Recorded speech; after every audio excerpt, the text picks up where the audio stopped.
అలాంటి హిజ్కియా ఇశ్రాయేలు ప్రజలకు నాయకుడిగా ఉన్న తర్వాత ఇశ్రాయేలు ప్రజల్లో ఒకటి గమనించాడు. ఏంటో తెలుసా? ఆహాజు రాజు కాలంలో మీరందరూ కూడా పాపము చేసి దేవుని యొక్క మహోగ్రత మీ మీద ఉంచుకుని ఉన్నారు.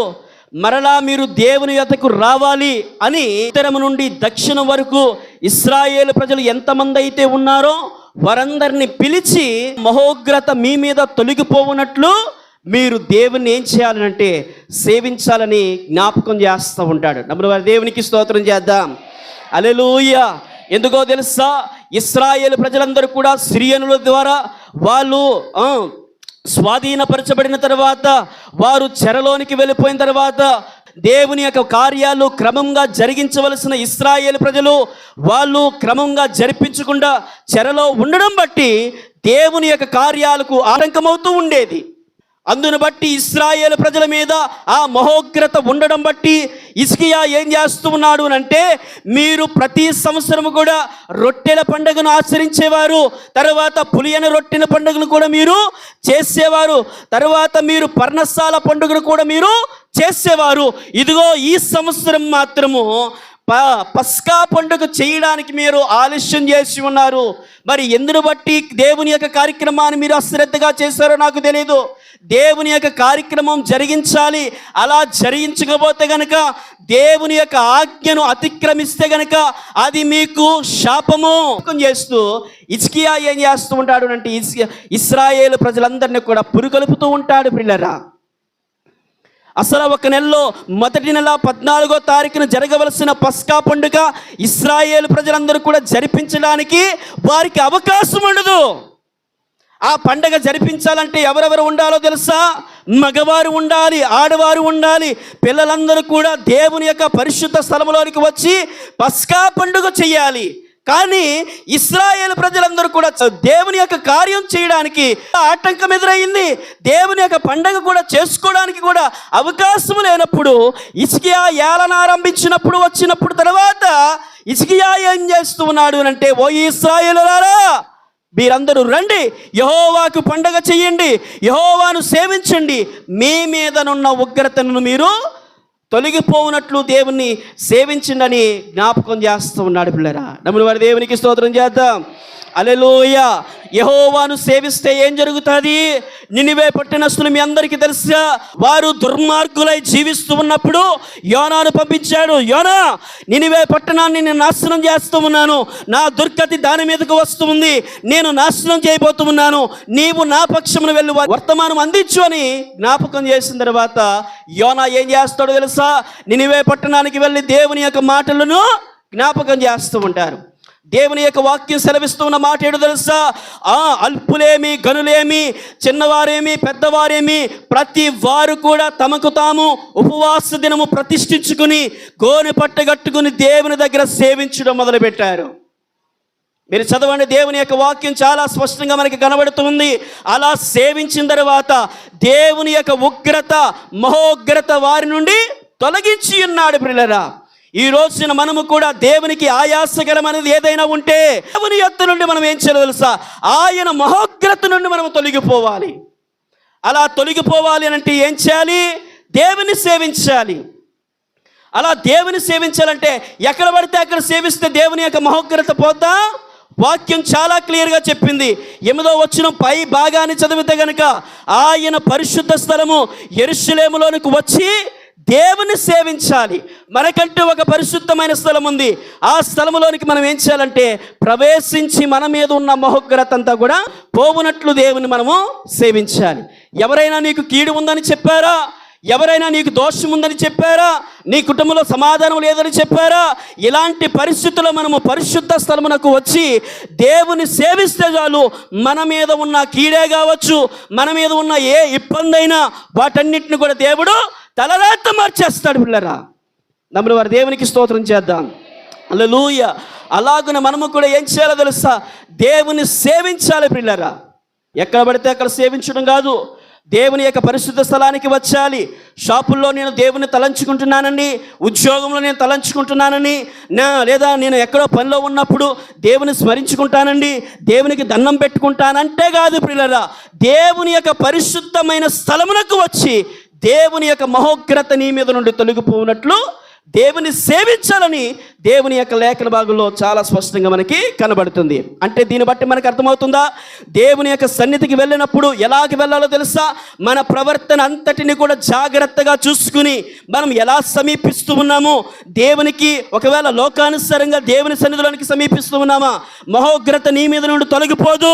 నీ ప్రవర్తన జాగ్రత్తగా చూసుకుని దేవుని సన్నిధిలో సమీపిస్తే గనుక దేవుడే నీ మీద ఉన్న మహోగ్రత తొలగిస్తాడు. పిల్లరా రండి, మీరు రండి, మీ సహోదరులు లేరా, మీరు రండి, మీరు వచ్చి దేవుని సేవించండి, అప్పుడు దేవుడు ఏం చేస్తాడో నేను జ్ఞాపకం చేస్తానని హిజ్కియా 3 విషయాలు అక్కడ జ్ఞాపకం చేస్తున్నట్లుగా దేవుని యొక్క లేఖన భాగంలో చాలా స్పష్టంగా రాయబడింది.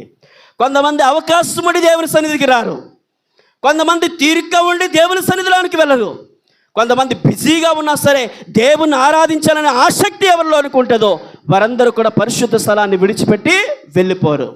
హిజ్కియా వచ్చాడు, దేవుని దగ్గర యథార్థ ప్రవర్తన కలిగిన వాడు కాబట్టి, దేవుని సేవించేవాడు కాబట్టి, అయ్యో యెరూషలేము ఖాళీగా ఉంది, దానికి పండగ జరగవలసింది, దేవుని కార్యక్రమం జరగాల్సింది, అది అలాగ ఉంటే హిజ్కియా ఏం చేస్తాడంటే ఆత్మ పరితపించి ఇశ్రాయేలు ప్రజలందరినీ కూడా ఉత్తర నుండి దక్షిణ వరకు ఎందరైతే ఇశ్రాయేలు ప్రజలందరూ ఉన్నారో వారందరినీ కూడా కబురు పెట్టి పస్కా పండుగ చేద్దాం రండి, దేవుని సేవిద్దాం రండి ఇశ్రాయేలు ప్రజలందరినీ కూడా పిలవనంపించాడు. పిల్లరా మీరు దేవుని సేవిస్తే ఏం జరుగుతుందో తెలుసా అని ఇశ్రాయేలు ప్రజలకి 3 మాటలు హెచ్చరించాడు. ఆ 3 మాటలు మీకు జ్ఞాపకం చేసి నా మాటలు ముగింపులోనికి తీసుకురావడానికి నేను ఆశపడుతూ ఉన్నాను. చూడండి, అదే ద్వితీయోపదేశకాండము 30వ అధ్యాయము చదివినట్లయితే కనుక 9వ వచనంలో రాయబడిన మాట ఏంటో తెలుసా? మీరు యెహోవా వైపు తిరిగిన ఎడల, మీ సహోదరుల ఎడల, మీ పిల్లల ఎడల చెర తీసుకుని పోయిన వారిని కనికరము పుట్టును. నమ్మిన వారి దేవునికి స్తోత్రం చేద్దాం. హల్లెలూయా. ఇక్కడ హిజ్కియా ఏం చేస్తూ ఉన్నాడంటే, ఇశ్రాయేలు ప్రజలారా, మీ పితరులు పాపం చేసేవారు, మీ పితరులు అశ్రద్ధగా నడుచుకునేవారు, మీరు కూడా అలా నడిస్తే గనక దేవుని యొక్క శాపాన్ని పొందుకుంటాడు, దేవుని యొక్క ఉగ్రతలో మీరు కలిసిపోతారు. అలా కాకుండా మీరేం చేయాలంటే దేవుని వైపుకు మీరు తిరగండి అని జ్ఞాపకం చేశాడు. అలా తిరిగితే ఏమవుతుందో తెలుసా? అక్కడ రాయబడి ఉన్న మాట చాలా స్పష్టంగా మనకి రాయబడి ఉంటున్న మాట ఏంటో తెలుసా? నీ సహోదరులు ఎవరైతే ఉన్నారో, నీ పిల్లలు ఎవరైతే ఉన్నారో, ఎవరు వారిని చెరగను తీసుకుని పోయారో ఆ తీసుకుని పోయే వారికి కనికరము పుట్టిస్తాడంట దేవుడు. మీకు అందరూ అర్థమవుతుందా? నమ్మని వారి దేవునికి స్తోత్రం చేద్దాం. దేవుడు ఏం చేస్తూ ఉంటాడు? కనికరాన్ని పుట్టిస్తూ ఉంటాడు. అలా కనికరము పుట్టిస్తాడు కాబట్టి మీరందరూ కూడా దేవుణ్ణి సేవించండి జ్ఞాపకం చేశాడు. తరువాత పిల్లరా 2వ మాట ఏంటో తెలుసా? అదే లేఖన భాగంలో సెలవిస్తుంది 9వ వచనంలో, వారు ఈ దేశమునకు తిరిగి వస్తారంట.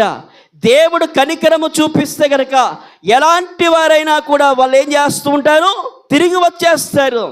ఇంతవరకు వారు లేరని దేవుని కార్యక్రమాలు ఆపేశారు.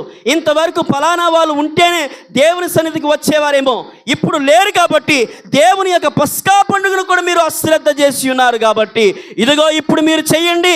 ఎవరు లేరని మీరు బాధపడవద్దు, కోల్పోయారని మాత్రం చింత లేదు మీకు.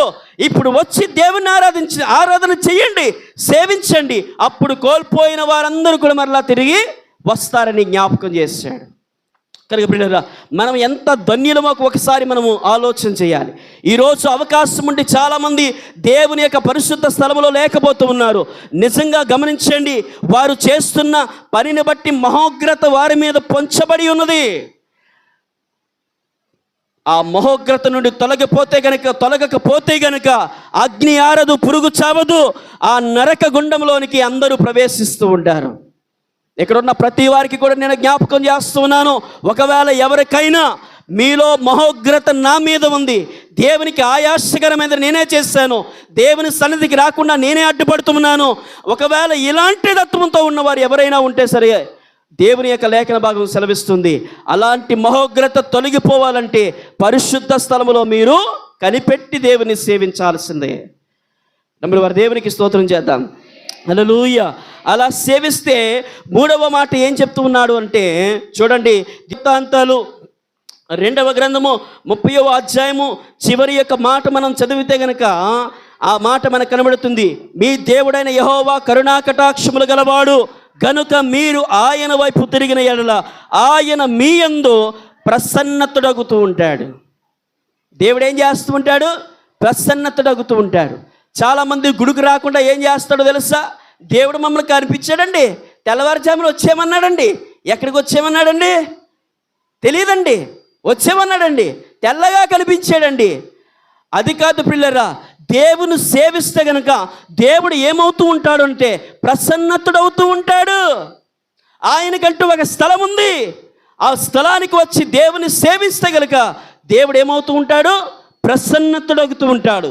ఆయన కనుదృష్టి నీ మీద నుండి తొలగిపోదు, ఆయన నీ వైపుకు తిరుగుతాడు అని దేవుని యొక్క లేఖన భాగంలో చాలా స్పష్టంగా మనకి కనబడుతుంది. పిల్లరా, మీలో ఎవరికైనా దేవుడు నాకు ప్రసన్నతుడవ్వాలి, దేవుడు నా వైపు తిరగాలి, నా వైపు చూడాలి, నా కష్టాన్ని చూడాలి, నా శ్రమను చూడాలి, నేను పడుతున్న వేదన చూడాలి, నేను పడుతున్న ఉపవాస దీక్షను చూడాలి అన్నవారు ఎవరైనా ఉంటే గనక దేవుని సన్నిధిలోనికి వచ్చి దేవుని సేవించే వారిగా మనము ఉండాలి.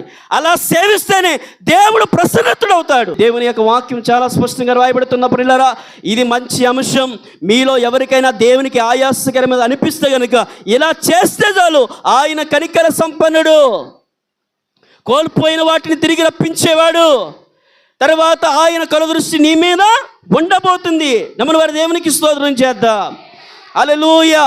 ఇలాంటి కనికరము, ఇలాంటి కోల్పోయినవన్నీ మరలా తిరిగి ఇచ్చే ఆ అనుభవం, తర్వాత దేవుని యొక్క ప్రసన్నత మన మీద ఎప్పుడు కూడా ఉండునుగాక.